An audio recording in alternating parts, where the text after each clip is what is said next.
Study with trust में आप सभी का स्वागत है। तो दोस्तों, आज की इस वीडियो में हम आपका जो सीटेट का एग्ज़ाम है जो अभी जुलाई में आने वाला है, उस एग्ज़ाम को ध्यान में रखते हुए जो आपकी पेडागोजी ऑफ इंग्लिश है उसके कुछ प्रीवियस ईयर्स के क्वेश्चन सॉल्व करने जा रहे हैं। इस वीडियो में आपको ना मैं सिर्फ PYQs करवाऊँगा बल्कि उनकी कंप्लीट एक्सप्लेनेशन भी आपको साथ के साथ मिलती जाएगी। तो अब हम वीडियो शुरू करते हैं और सबसे पहला क्वेश्चन है हमारे सामने, what is mother tongue based मल्टीलिंग्विज्म। यानी कि मल्टीलिंग्विज्म जो मदर टंग पर बेस्ड है, ये चीज़ क्या होती है, इस चीज़ को आपने बताना है, एक्सप्लेन करना है। तो यहाँ पर आपको 4 ऑप्शन मिलेंगे और इसका जब हम आंसर टिक करेंगे तो अपना फर्स्ट जो ऑप्शन है वो राइट आंसर रहेगा, जिसमें learner begin their schooling in their mother tongue and move on to at least 2 more languages. यानी कि मल्टीलिंग्विज्म क्या होता है, सबसे पहले आपको इस चीज़ का पता होना चाहिए। मल्टीलिंग्विज्म is the use of more than one language either by an individual speaker or by a group of speakers। मल्टीलिंग्विज्म जो बहुभाषावाद होता है वो क्या होता है कि जब हम एक से ज़्यादा लैंग्वेज को यूज़ करते हैं। So learner begin their schooling in their mother tongue and move on to add at least 2 more languages. यानी कि जो मदर टंग बेस्ड मल्टीलिंग्विज्म हो गया, जैसे हम देखते हैं स्कूल्स में जो बच्चा क्या है अपनी मदर टंग में क्या है सीखना शुरू करता है और उसके बाद वो 2 या 3 और लैंग्वेजेस है वो सीख लेता है। तो अपना जो ऑप्शन ए है वो राइट आंसर इसमें हो जाएगा। अब हम देखते हैं सेकंड क्वेश्चन। हमारा जो सेकंड क्वेश्चन है इसमें क्या पूछा गया है, what is this activity known as. यहाँ पर ना अपने को एक एक्टिविटी दी हुई है और हमें बताना कि ये एक्टिविटी क्या है। एक्टिविटी इसमें क्या लिखा है, students are divided into groups of 4। यानी कि स्टूडेंट्स को हमने 4 ग्रुप में डिवाइड कर दिया and each one is assigned a character in family situation and supplied with some language chunks. और उनको कुछ एक सर्टेन कैरेक्टर्स असाइन करवा दिए और कुछ जो लैंग्वेज चंक्स है वो उनको एक तरीके से असाइन करवा दिए गए। They converse for the situation in their groups and the teacher later picks up each character from the group and asks them to converse as a group to the whole class। यानी कि कुछ इस तरीके से आपको वहाँ पर क्या है एक मतलब सर्टेन कोई ऐसी सिचुएशन है वो क्रिएट करके दी जाती है। तो हमें बताना है कि ये एक्टिविटी क्या है। ऑप्शन है हमारे पास 4, जिसमें ड्रामेटिक स्पीकिंग एक्टिविटी हो गया या रोल प्ले हो गया या फिर लैंग्वेज जनरेटिंग एक्टिविटी होगा। तो इसमें ऑप्शन सी हमारा राइट आंसर हो जाएगा, जिसको हम बोल देंगे रोल प्ले।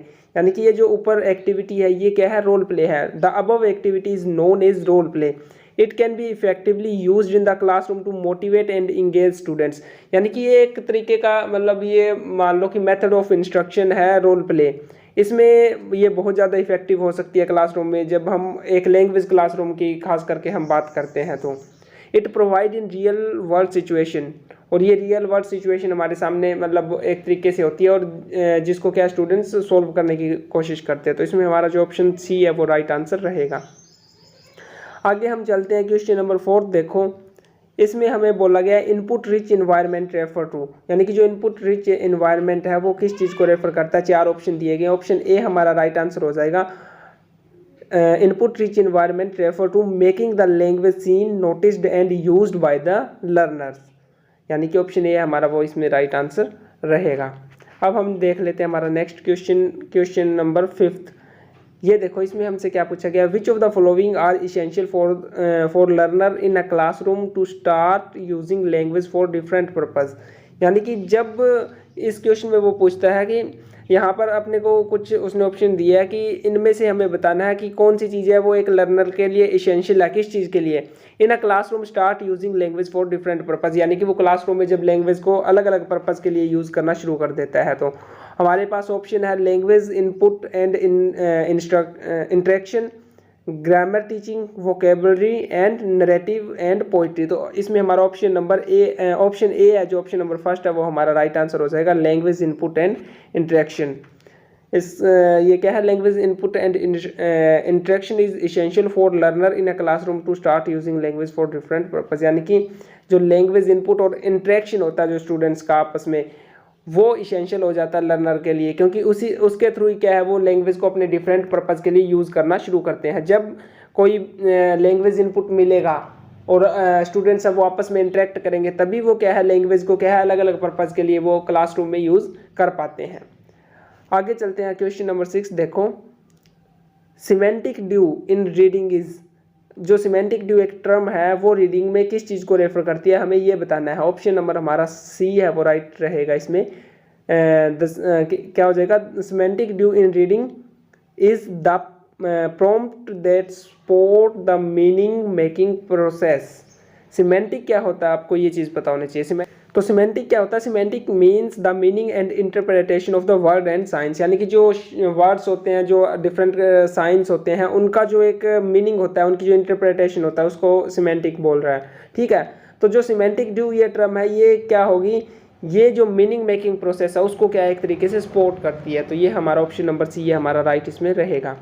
नेक्स्ट हम चलते हैं क्वेश्चन नंबर 6 देख लेते हैं। 7 है, यहाँ पर मैंने 2 बार 6 लिख दिया, ये क्वेश्चन नंबर 7 है। तो इसमें क्या पूछा गया है, here is a conversation between 2 people, read it carefully and find out the purpose of the interaction. हमारे सामने ना 2 पीपल है, उनकी क्या कन्वर्सेशन दे दी गई है, तो हमें इसको पढ़ना है और हमें इस कन्वर्सेशन का क्या पर्पज़ है, किस लिए ये बात हो रही है, इसको हमें क्या है बताना है। जैसे पर्सन फर्स्ट कहता है hello how are you, glad that you have come back. Person second कहता है hello how are you, I am doing well, what about you. Person first फिर आगे से रिप्लाई करता है I am fine, how is your health now. Person second फिर reply करता है improving, I am able to work now. इस तरीके से ये कोई मतलब 2 पर्सन है, उनके बीच की बातचीत है। तो हमें बताना कि ये किस तरीके का कम्युनिकेशन है। 4 ऑप्शन है, तो इसमें हमारा ऑप्शन नंबर डी है राइट आंसर रहेगा। ये इंटरेक्शनल पर्पज़ के लिए जो कन्वर्सेशन है वो हो रही है, यानी कि ये जो इंटरेक्शन हो रहा है, ये जो कम्युनिकेशन उनके बीच में हुआ है, ये इंटरेक्शनल पर्पज़ के लिए है। The purpose of above conversation is interactional that deals with how humans use language to interact with each other। यानी कि ये इस तरीके से है कि जो लैंग्वेज है वो हम किस तरीके से जो अलग अलग जो पर्सन है वो एक दूसरे से इंटरेक्ट करने के लिए उसको यूज़ करते हैं। तो इसका जो पर्पज़ है वो इंटरेक्शनल पर्पज़, इसमें हम राइट आंसर है वो टिक कर देंगे। आगे चलते हैं नेक्स्ट क्वेश्चन में। नेक्स्ट क्वेश्चन क्या कहता है, what are form oriented language input for the language learning. जब हम लैंग्वेज लर्निंग की बात करते हैं तो हमें बताना कि फॉर्म ओरिएंटेड लैंग्वेज इनपुट कौन से होते हैं। तो ऑप्शन 20 में हमारा राइट आंसर रहेगा learner receive vocab pronunciation and grammar. तो ये जो फॉर्म ओरिएंटेड लैंग्वेज इनपुट है तो उसमें वोकेबलरी आ गई, प्रोनाउंसिएशन और ग्रामर आ गई, ये हमारा राइट आंसर इसमें हो जाएगा। नेक्स्ट क्वेश्चन देख लेते हैं, क्वेश्चन नंबर 8। इसमें कहता है language curriculum aims to develop control over different registers, what does this mean. तो इसमें हमारा जो ऑप्शन नंबर ए है वो राइट आंसर रहेगा। इसमें जो राइट आंसर होगा अपना ऑप्शन ए आ जाएगा। Language curriculum aims to develop control over different registers means learner comprehend and use language suitable to the content of different subjects। Next question पे चलते हैं। क्वेश्चन नंबर 9 देखो, which two of the following are bottom up strategies in listening skill. जो bottom up strategies होती है हमें वो बताना है। जब हमारे 4 जो स्किल्स है वो होते हैं जिसमें reading, writing, listening and speaking आता है। तो ये लिसनिंग स्पीकिंग में क्या है, बॉटम अप स्ट्रेटजी की बात कर रहा है, हमें बतानी है अभी इनमें से कौन सी है। तो यहाँ पर इसने पहले 4 अपने पास ऑप्शन दिया है। इसमें अपने को बताना भी कौन कौन सा जो कॉम्बिनेशन है वो इसमें हमारा राइट बनेगा। तो यहाँ पर जो गिवन ऑप्शंस है उनके अकॉर्डिंग जो हमारा ऑप्शन नंबर बी है राइट आंसर रहेगा, जिसमें ए एंड डी जो ऑप्शन है वो क्या है हमारी बॉटम अप स्ट्रेटजीज है। ए और डी में क्या है, ए में है recognise word and close divisions, और ऑप्शन डी है retain input while it is being processed. तो ये दोनों हमारे क्या है बॉटम अप स्ट्रेटजीज हो जाएंगे। ठीक है, बॉटम अप में क्या हो जाएगा, हम बिल्कुल बेसिक से लेकर एडवांस तक जाते हैं, बिल्कुल हम बेस से शुरू करते हैं। तो ये हमारा ऑप्शन जो ए और जो डी है ये दोनों ही हमारी बॉटम अप स्ट्रेटजीज है जब हम लिसनिंग स्किल की बात करते हैं। तो नेक्स्ट क्वेश्चन में क्या कहता है, विच of the following is not true of grammar learning, यानी कि ग्रामर लर्निंग से रिलेटेड कौन सा जो यहाँ पर ऑप्शन है वो सही नहीं है। Option C learning the rules of grammar by mastering the rules of language, यानी कि ये जो हमारा है ये ग्रामर लर्निंग से रिलेटेड जो फैक्ट है वो सही नहीं है। तो ऑप्शन सी हमारा राइट आंसर इसमें रहेगा। नेक्स्ट क्वेश्चन देखो, question number 11।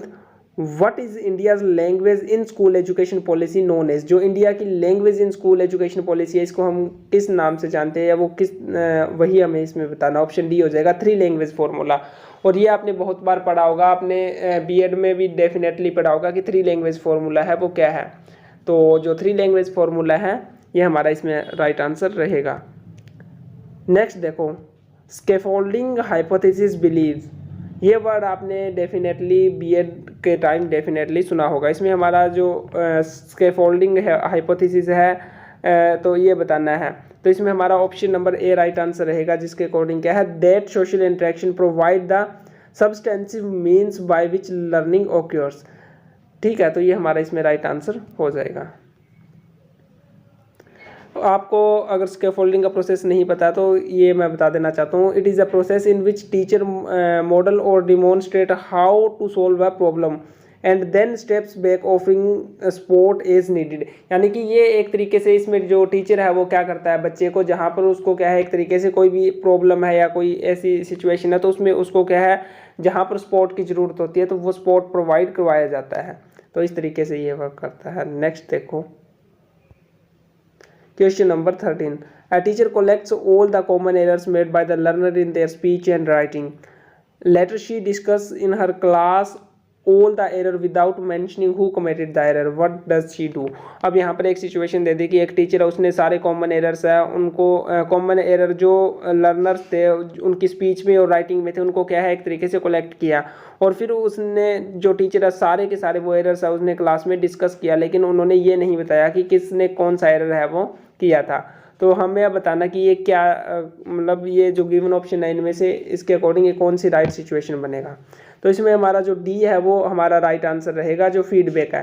The teacher is using feedback technique, यानी कि ये जो टीचर है वो फीडबैक टेक्निक यूज़ कर रही है। ठीक है, रेमेडियल टीचिंग नहीं हो सकती, क्योंकि रेमेडियल टीचिंग में हम क्या है फिर जहाँ पर एरर है उनको हम क्या है फिर बिल्कुल उनको एक तरीके से सही करवाते हैं। और नेक्स्ट है जो पोस्ट असेसमेंट एक्टिविटी, ये भी हमारा इसमें ऑप्शन सही नहीं रहेगा। एरर एनालिसिस और फीडबैक में से आप कंफ्यूज थोड़ा हो सकते हो, लेकिन जो फीडबैक है वो इसमें हमारा राइट आंसर है वो हो जाएगा। नेक्स्ट क्वेश्चन देखो, question number 14. A teacher makes group of 4 learners and asks them to read and make a summary of the text or story. When students are working in the groups, she is helping them as and when required by the groups. Later she asks the groups to present it to the whole class. What could this be described as? यहाँ पर अब एक activity दिया है कि teacher ने क्या है सारी क्लास को क्या है 4 ग्रुप्स में क्या है डिवाइड कर दिया, और उनको क्या बोला है कि एक स्टोरी है उसकी मतलब एक तरीके से कोई भी टेक्स्ट है या स्टोरी है उसकी समरी प्रिपेयर करनी है। ठीक है, इस तरीके से कोई एक सिचुएशन है तो हमें बताना है कि ये जो सिचुएशन है वो क्या हो सकती है, कौन सी टेक्निक हो सकती है। तो ऑप्शन बी हमारा इसमें राइट आंसर हो जाएगा, स्कैफोल्डिंग। क्योंकि टीचर क्या है जहाँ पर उनको ज़रूरत पड़ रही है स्टूडेंट्स को, उनको क्या है हेल्प भी प्रोवाइड करवा रही है, और यही स्कैफोल्डिंग का जो बेसिक कंसेप्ट है वो होता है, जिसमें टीचर क्या करता है उनको जहाँ पर भी प्रॉब्लम आती है, जहाँ पर उनको नीड फील होती है लर्नर को, वहाँ पर उनको क्या सपोर्ट प्रोवाइड करवाते हैं। इसके बाद हम देखते हैं 15th question, which one of the following is not advocate as a goal of developing reading among learners. इसमें ऑप्शन हमारा सी क्या है, राइट आंसर हो जाएगा mere decoding of the text. हम सिर्फ टेक्स्ट को डिकोड ही करते रहेंगे तो उससे क्या है हमारा जो रीडिंग है एक तरीके से वो एक तरीके से इम्प्रूव नहीं होगी। मियर डिकोडिंग ऑफ द टेक्स्ट इसमें हमारा राइट आंसर है वो हो जाएगा।